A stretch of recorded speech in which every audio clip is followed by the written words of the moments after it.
ఇక world meditation day సందర్భంగా సిద్దిపేటలో పలు చోట్ల ఆర్ట్ ఆఫ్ లివింగ్ సంస్థ ఆధ్వర్యంలో పెద్ద ఎత్తున మెడిటేషన్ కార్యక్రమాలు జరిగాయి. సిద్దిపేట పోలీస్ కమిషనరేట్లో, అట్లాగే కొమ్మడి చెరువు వద్ద, సిద్దిపేట డిగ్రీ కళాశాల ఆడిటోరియంలో కూడా ఆర్ట్ ఆఫ్ లివింగ్ ఆధ్వర్యంలో మెడిటేషన్ కార్యక్రమాలు జరిగాయి. మేడం సునీత ఆధ్వర్యంలో ఈ కార్యక్రమాలు నిర్వహించారు. అట్లాగే వ్యాస మహర్షి యోగాపీఠం ఆధ్వర్యంలో కూడా పలు చోట్ల మెడిటేషన్ కార్యక్రమాలు జరిగాయి.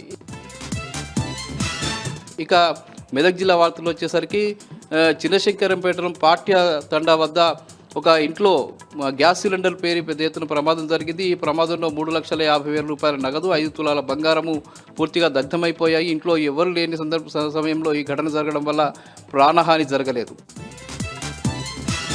ఇక సంగారెడ్డి జిల్లా ఆందోళనకు సంబంధించిన బాలికల గురుకుల పాఠశాలకు సంబంధించిన విద్యార్థులు పెద్ద ఎత్తున ఆందోళన చేశారు. ముఖ్యంగా ఆ పాఠశాలకు చెందిన ప్రిన్సిపల్ గ్రేసీ మార్గరెట్ విద్యార్థినులను వేధిస్తున్నదని, తమ ఇంట్లో పనులు నిర్వహించుకోవడానికి విద్యార్థులని తమను వినియోగించుకుంటున్నదని, ఇంట్లో కారు తుడవడానికి, ఇంట్లో బోర్లు కడిగించుకోవడానికి కూడా తమను వినియోగించుకుంటున్నదని, తమను బానిసలా చూస్తున్నదని చెప్పి వాళ్ళు ఆరోపిస్తూ గురుకుల పాఠశాల ముందు బైఠాయించి ఆందోళన నిర్వహించారు. ఈ నేపథ్యంలో పోలీసులు జోక్యం చేసుకుని వాళ్లను శాంతింపజేశారు. ఈ ఘటనపై జిల్లా అడిషనల్ కలెక్టర్ చంద్రశేఖర్ విచారణ చేస్తున్నారు.